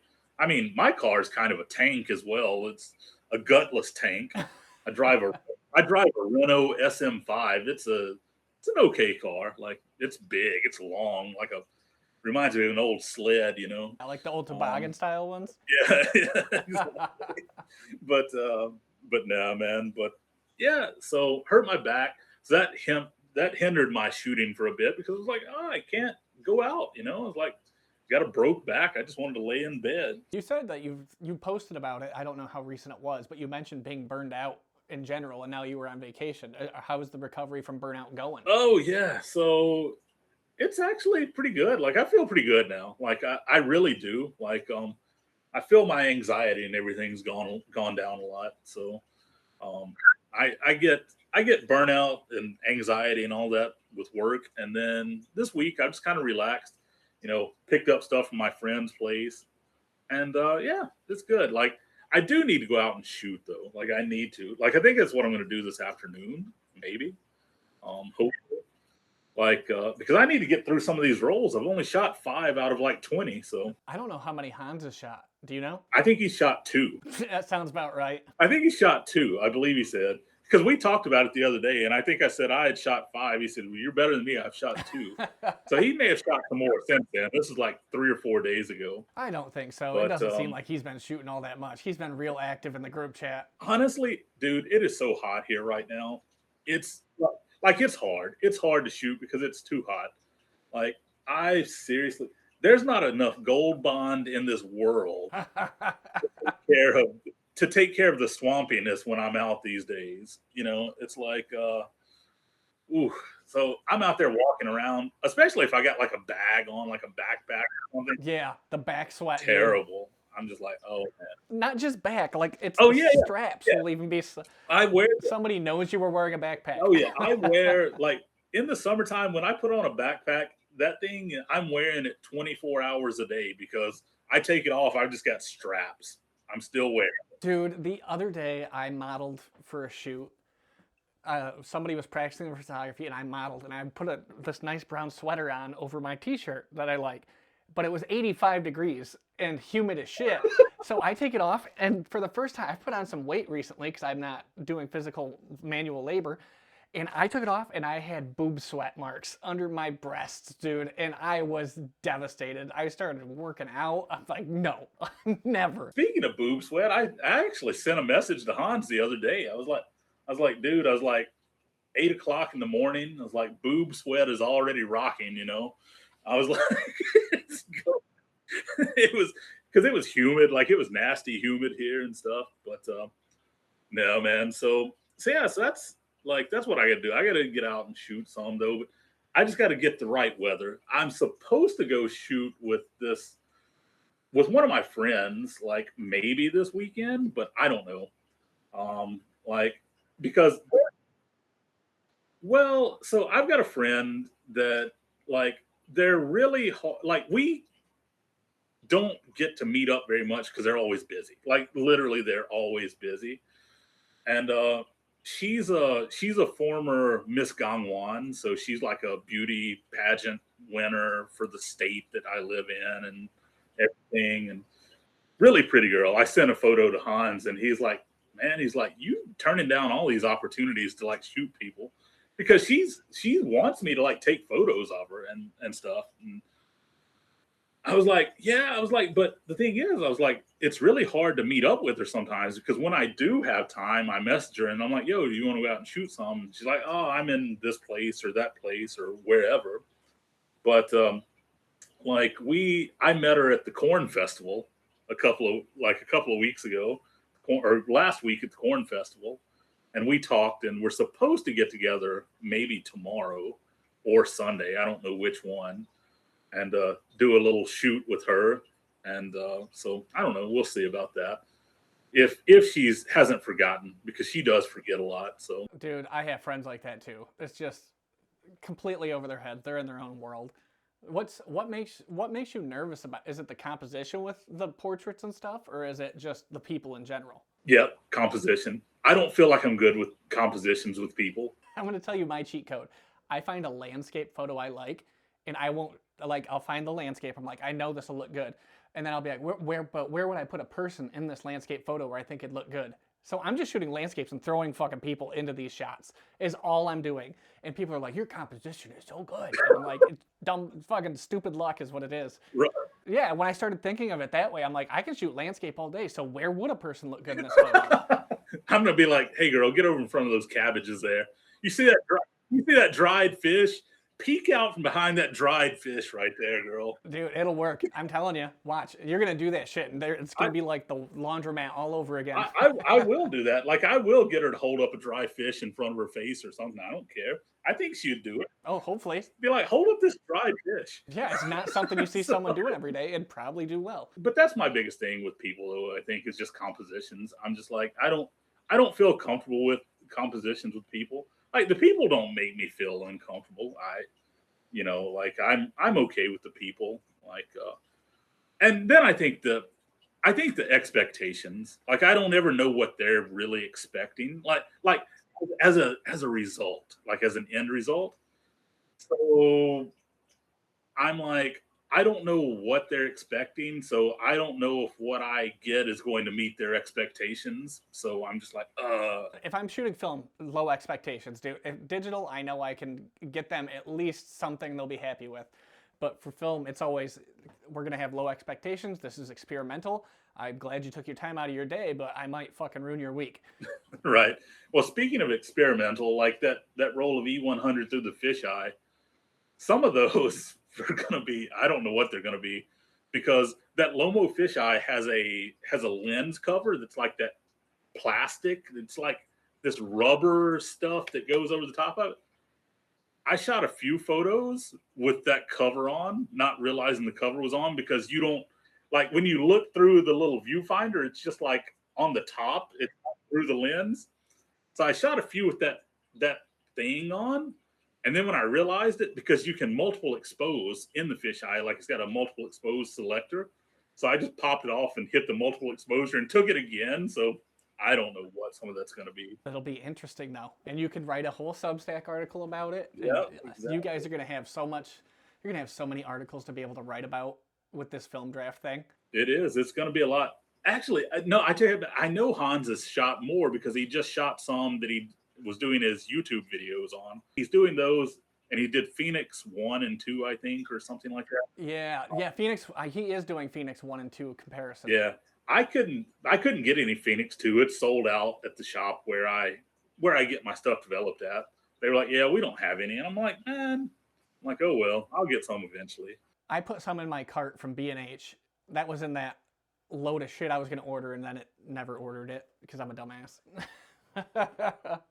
So you're joining the next film draft, right? Oh You my and Dan. God, I don't think I can. Dude, all I got right now is 200T, 500T, and some Kent 400. That's all I have at my house right now. What about filters? Do you have different filters? I do have some I got a whole bag of filters that came in that box of Arguses I got, and I just haven't really played with any of them yet. Well, see, you can draft a film and a filter. Oh, man. Yeah, you guys need a filter draft next time. That'll be different. Just do it. Throw an orange filter on a camera with a roll of 500T in it. A blue filter on a roll with 500T in it. Oh man, blue on 500T would be violent. Exactly. That'd be a violent photograph. Let's have a filter draft next time. Dude, I'll do a filter draft because those are all bulk rolls I got. I just need to fucking actually roll them up. So yeah, that's actually not a bad idea. A filter draft, just random filters. I'll make a logo. It'll be Filter Draft 25. Exactly. I think I've only got about maybe 5, or no, I think I've got about 8 or 9 filters, but that'd be enough to like do some different stuff with. I don't know if Dan has any filters. Dan will have to get some filters. I'll tell him to pick some up when he's in Japan. Oh yeah, just get some cheap ones. That's what mine are. Mine literally were like $2 on like Temu or something like that. Like they were cheap filters. This came in that Argus box. And there's just bullshit upon bullshit in here. That's awesome. Oh, I did find another 72 millimeter ND filter variable that'll fit my Sony, so I'm real excited about that. Man, my ND filter, like I've got a couple of ND filters. Like I've got one variable, and then I've got one that's just black as night. I think it's what is it, like the 10,000 or something like that. It's like I think it's like a 10 stop difference or something like that. Oh wow, yeah, that's a serious ND. Like yeah, well and I shot some photos of water. I bought it to shoot a waterfall with. And the thing was, it was like and this was years ago, like when I bought that filter to shoot that waterfall with, and it was this popular area, so people were always walking in front because I'm like down the valley, shooting up the valley. And so I've got these ghost images of streaks of people going in and out because we're talking about like 2-minute exposures and stuff that I was doing. It was just like, so, and the reason why there are streaks is because like the people were also doing photos themselves. So they weren't like in and out. Like with those really long exposures, if they're kind of like passing through, you're not going to see them. But when they're like here, and then they take a photo and compose, and then they move over, and they're like in this little area. So I get these little ghost images of people like in these areas on the thing. So, but whatever. That looks sweet though. That just adds characters in the photo, man. Yeah. It shows that people were there. All taking their posing for their photos and stuff in front of the waterfall because the thing was, to get the whole waterfall in, I had to be like down the valley. They were using cell phones, so a cell phone, like you can just. I mean, hell, cell phone, I could take a picture of everything because it's like 2 millimeters or whatever. I don't know. But yeah, so anyway, but that's I think it's a 10,000 ND filter is the one. I think that's what it is. Honestly, I don't know all the technicalities of all of this stuff. I don't know either, man. I don't either. I just pretend like I do on a podcast. I do too. I'm just like, I'm just go out and shoot something. Now I can tell people how to like do stuff or how to use stuff, but I don't know like the specs on a lot of stuff. Yeah, I don't either. I don't really care about the specs. If it turns out, it turns out. Yeah, people start talking cameras and stuff with me, and a lot of times it's just way over my head. I'm just like, I get that a lot on threads. Like on threads, I'll post something and I'll get people coming in and they're like, oh, this camera, this sensor, this blah, blah, blah. And I'm just like, yeah, I don't know what you're talking about, man. It's a foreign language, dude. Yeah, I'm like, I don't get that deep into it. I'm like, I just go out and try to get a proper exposure. Try, I'll meet her. I'll meet her at f16 and shoot at f5.6. That kind of stuff. An attempt was made. That's close enough to perfect for me. So,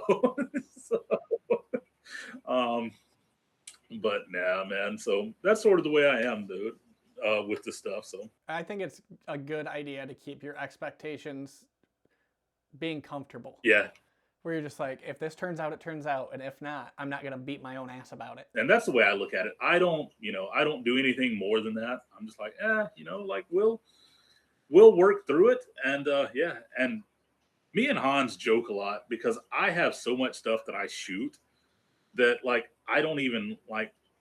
I'll develop it, shoot it, and I haven't even scanned it, cut it. It's just sitting piled up on a table. Oh, I know exactly what you mean. And I do that with film. Now, here's the thing. At least I develop it. I don't always get it scanned and cut and sleeved and all that, but I develop it. So I won't be like those old guys that you saw that's like, oh, this guy died in 1982 and left behind 4,000 rolls of undeveloped film. Now, my film's getting developed. So it may not get scanned, but it's getting developed. One day. And just piled up in the corner. Just negatives piled up in the corner. Yep, I know that feeling. I just got through my pile of bullshit. Now, I'm the opposite with digital. Now, they might post an article about me one day of like, guy dies with like 42 SD cards with 1.7 million untouched photos on them because I'm bad about that. I will take some digital photos and never touch them. Like I look back at my memory cards and I'm like, I don't even remember taking this photo. Like, where the fuck was I? Yeah, no, exactly. Sometimes I do. I'm like, where was this? Like, I don't know.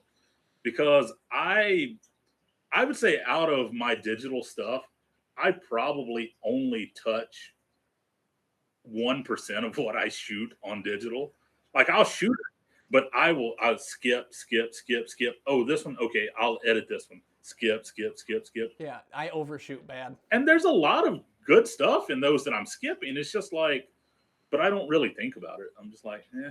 Yeah, I will throw away a digital photograph way faster than I will try to salvage a film photograph for hours. Oh yeah. And then a digital one, there's like one thing out of, I'm like, it's gone, just right to the trash bin. Well, I mean, like I said, you can always salvage a photograph, like an actual like film photograph. You can salvage it by just saying it was my artistic choice. That's it. Like I artistically thought, like I want to underexpose this by a shit ton. And that's what I got. Like that was my vision. Yeah, it was a moody aesthetic. That was my vision, right? I went out today. I was in a bad mood. I was feeling down. I was feeling dark.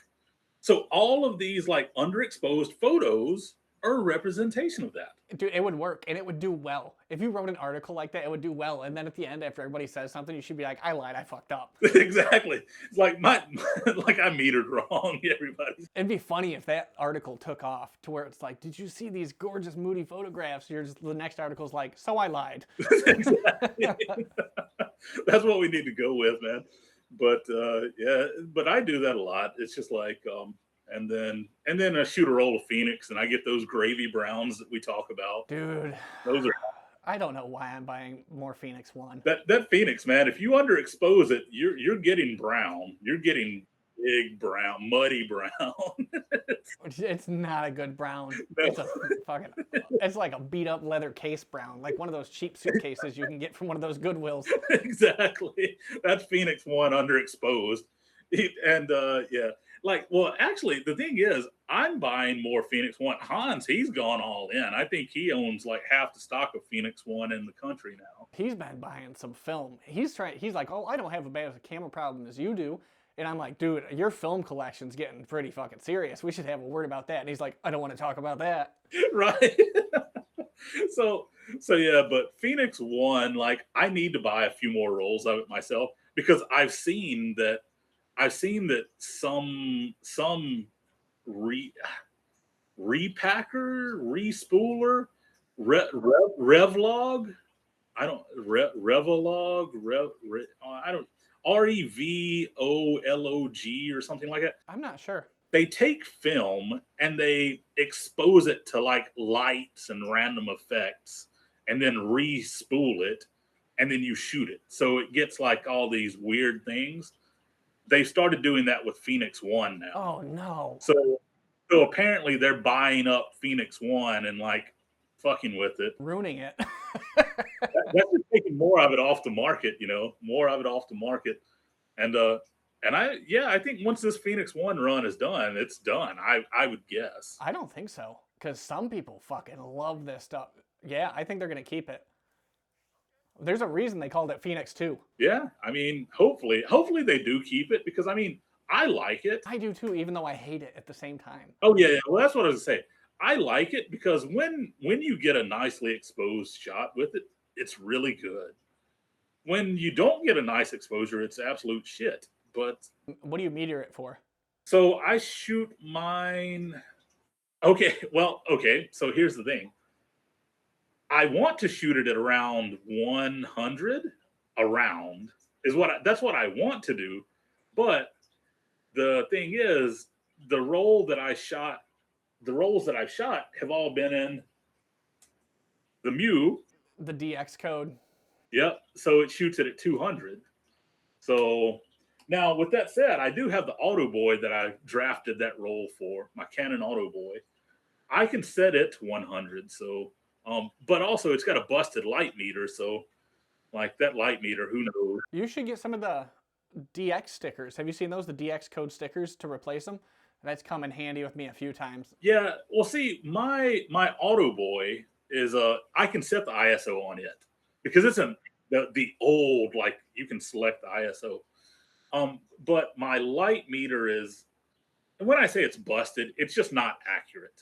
Like, it really isn't. Like, you can set a roll of 400 speed film to 400 and take two shots back to back, and one will be perfect and one will be underexposed as crap. It's just the meter is just not accurate on it. I think the meter is just going bad, and it's just like, so who knows what I'm going to get. I'm going to set it to 100 with that Phoenix and just, pray. There'll be one great phenomenal shot that'll keep you buying Phoenix. That's all I'm looking for. Just one shot, like, I've got so many cameras that have busted light meters. And when I say busted, I mean unreliable. Like, they work sometimes, but they don't work all the time. Except for my EOS 5, which is what you just put that thing, like, no, dude. Oh, yeah. Old trusty. Am I getting that damn thing? It works. And then, like I said, this one, the Mew, it works. And, and also, like, my fake big minis, my Samsung Phenos, they work. Everybody's got a fake big mini, man. My fake big minis, they work well. They do. They're good cameras. So the reason why this Mew is here is because I got a roll of 500T. That's my goal today. I'm going to shoot that roll of 500T in this. Did you bulk roll that? Yeah, bulk rolled. Yeah, and that's my draft because I drafted 500T in the Mew. So yeah, I'm going to shoot that. But yeah, that was a bulk roll. Like, I bought a bulk roll of it. I love the Vision films. Like, I've bulk rolled 500T, 250, but 250D, that's my jam right there.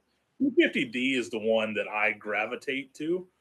And the reason why is because I love 500T, but I feel like I'm not doing it like service by shooting during the day as much as I do. Whereas, like, the 250D, it's like daytime, all good, all the time. Now 500T, I shoot it during the day, but I just feel like it should be shot at night. Like that's what I feel like. But I don't shoot at night. So Throw an 85B on your lens. oh, I do. I have one. So that's what that's my aerochrome. That's how I aerochromed my purple that I shot. I am getting ready to do that. Well, I taped it. I taped it on my Sprocket Rocket, you know. So Oh yeah, that's right. You posted a photo of that. no, literally last weekend. That's what I did Yeah. last Sunday.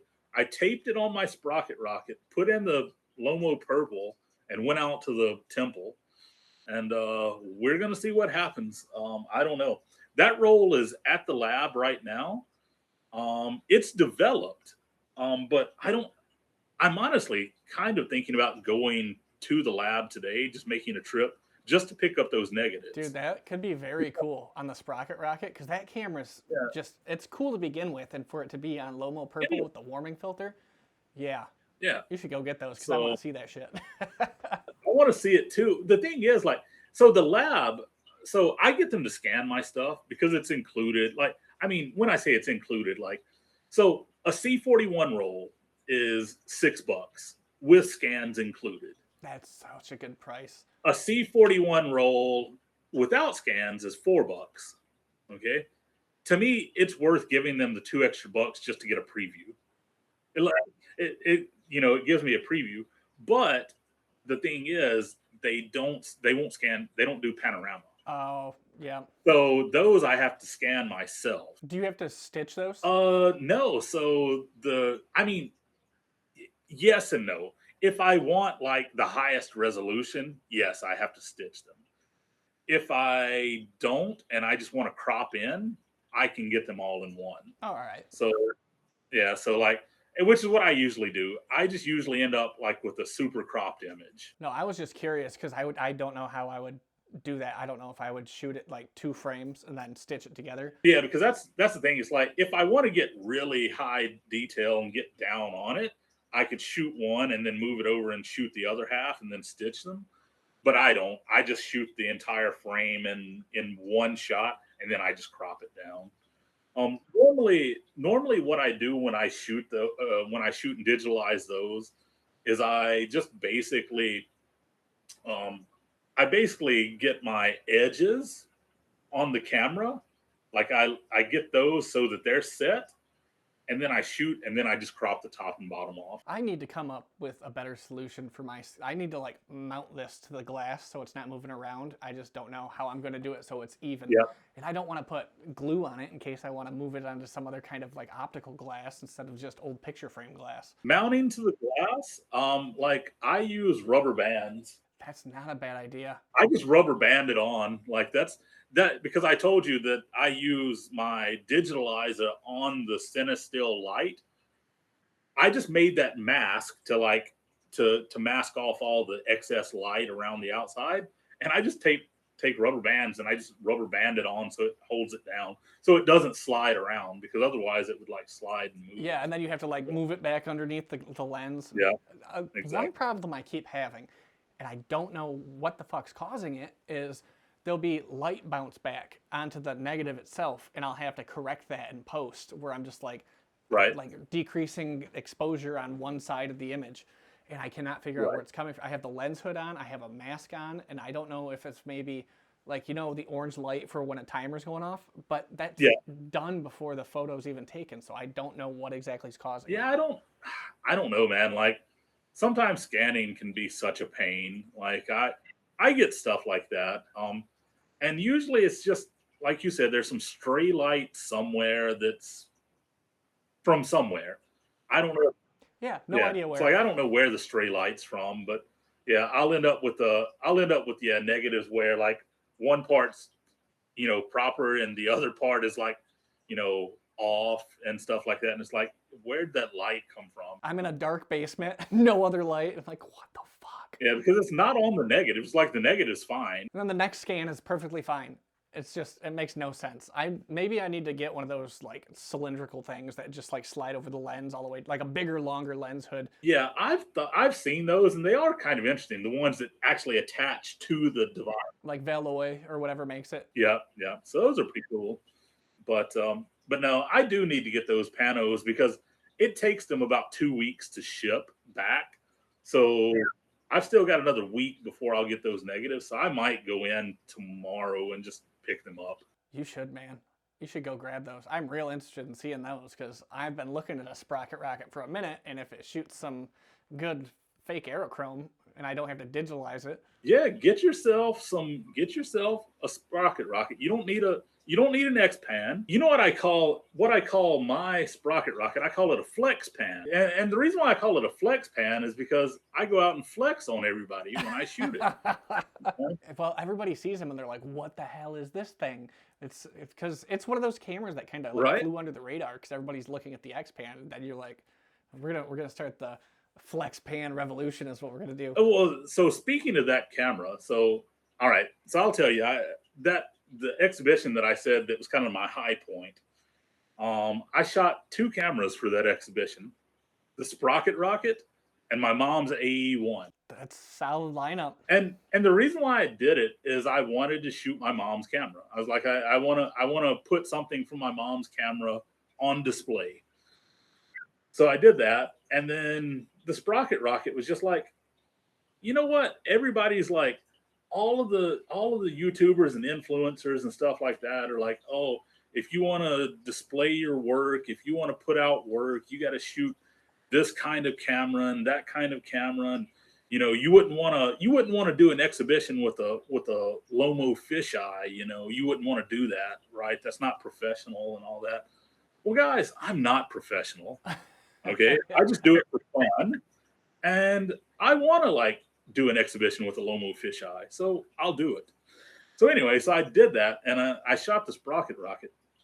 Now I've got to get that write-up done. I started it, but it was interesting. It was interesting because, and I think the reason why I learned a lot from that exhibition because I feel like I let down the other artists. Oh no! Because I sort of think they saw what I did that maybe didn't meet what they expected, but also I was shooting in a way that I had never shot before. Yeah, you were taking risks. Yeah, and honestly, they didn't even meet my expectations, like the results, but there were a few cool shots.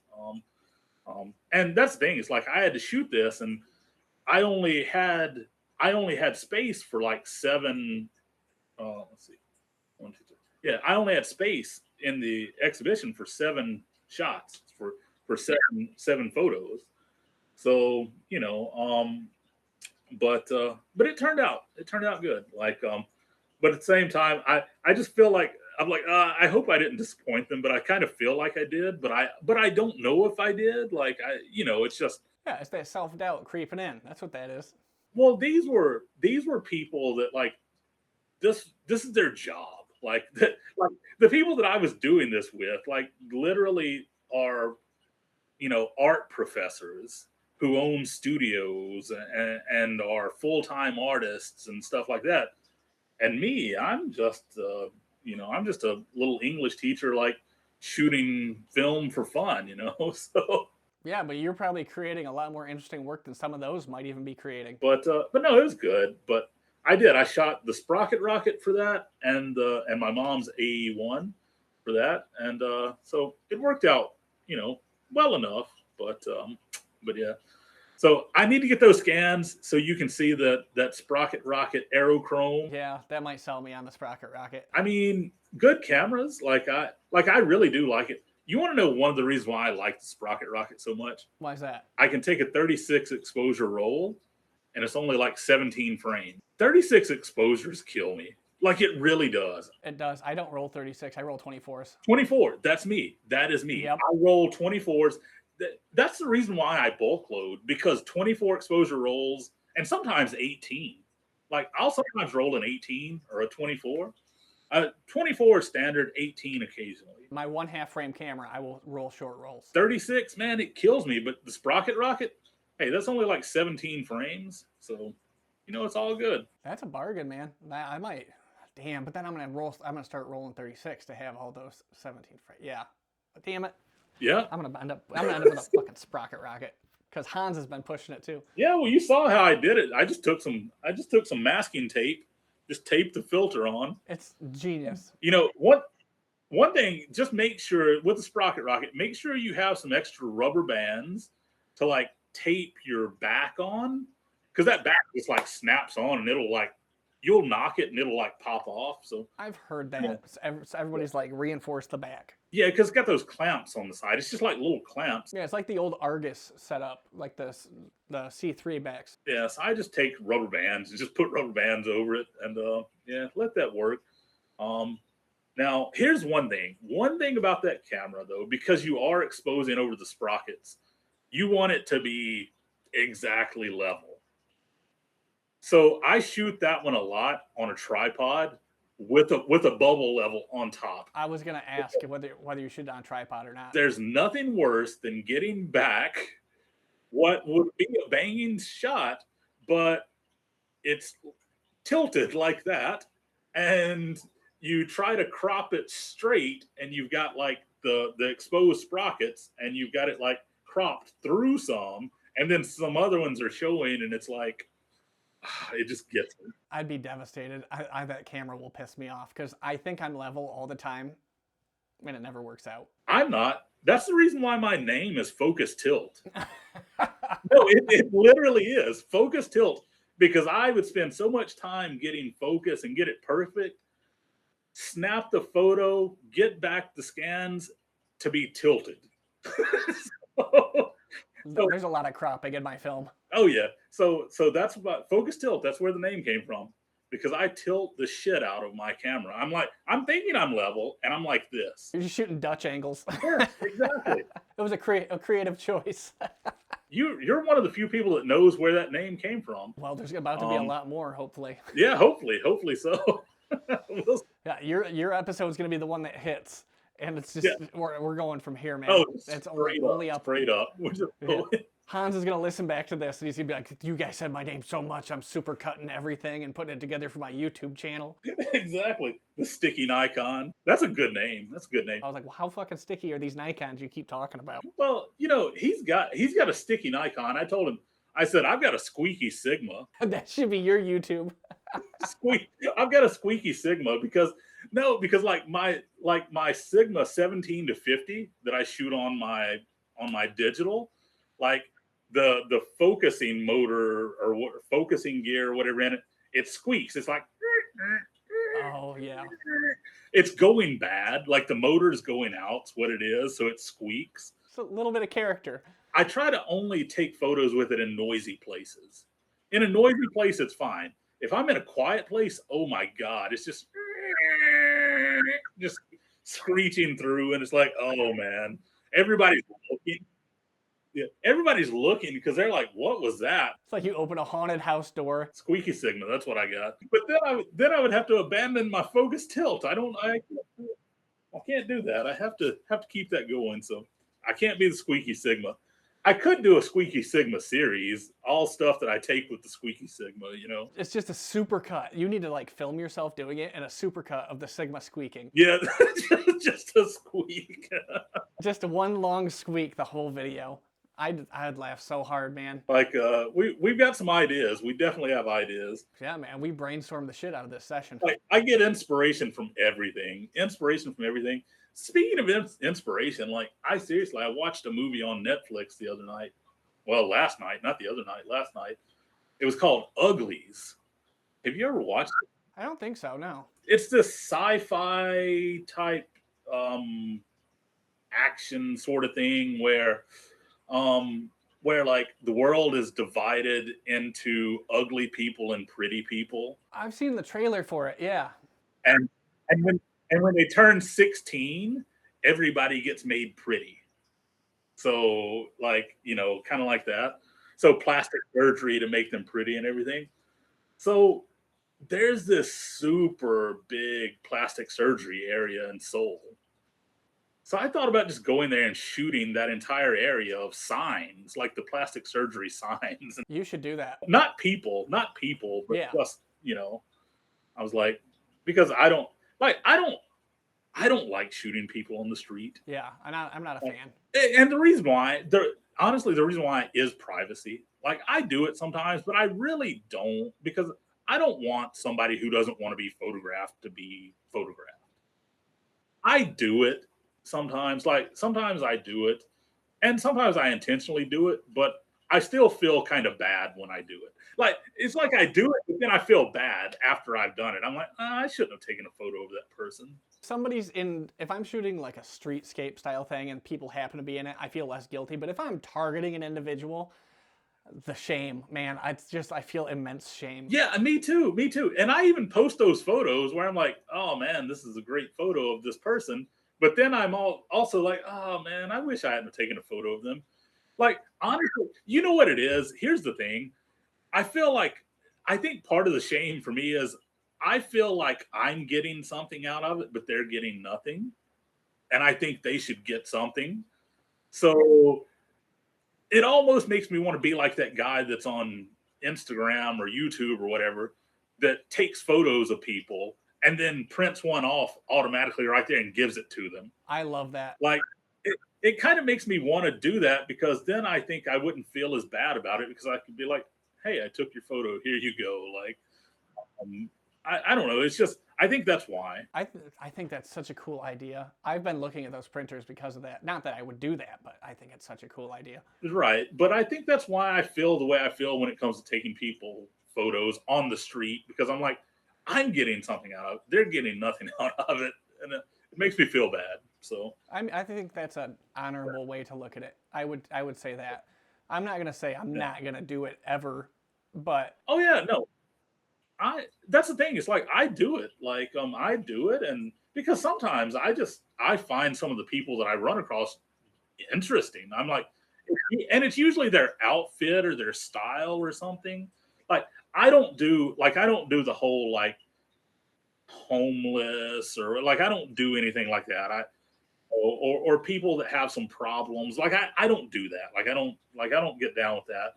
But normal people, like maybe somebody that's a street vendor selling their chicken or whatever, or like I'll do stuff like that. Like most of my photos of people on the streets are of some sort of salesperson, some vendor or something. it's somebody who's used to being on the street and like interacting with the public. Right. I don't mind those as much, but I do still want to like give them a photo. So I don't know. Just like buy something off them and then just do like, Yeah. all right, we're good. Oh, I do that sometimes. Sometimes I do. Sometimes I'll just go over and I'll snap a photo and then I'll like walk up and buy something. All right, man. Well, I'm actually gonna let you. We've been on here for 2 hours, dog. Oh man. Yeah. But I'm gonna let you get on with your day, and I'm gonna wrap mine up. I still haven't eaten dinner because I'm a slacker. I'm gonna let you go, man. This was awesome, and we got to do it again. Yep. We're talking about having another roundtable here sometime in the near future with Hans and Dan, and we're gonna have like a rotating other fourth guest for the show. Yeah. So your name has come up, and I'm sure we're gonna be probably getting a hold of you for something in the near future, man. But this was awesome, and I'm glad we did this. Yeah, me too. Sounds good. And yeah, we'll get in on that filter draft. Oh yeah, man. We need to. Hans has some weird filters, so he'll like that. Yeah, man, he's got a bunch of bullshit to go through. So he'll like the weird filter draft. Filter draft is next. Yeah, we both got to text him as soon as we get off here and be like, filter draft next, Hans. Yeah. All right, we'll take it easy. All right, later, man. See you, man. Peace. You too.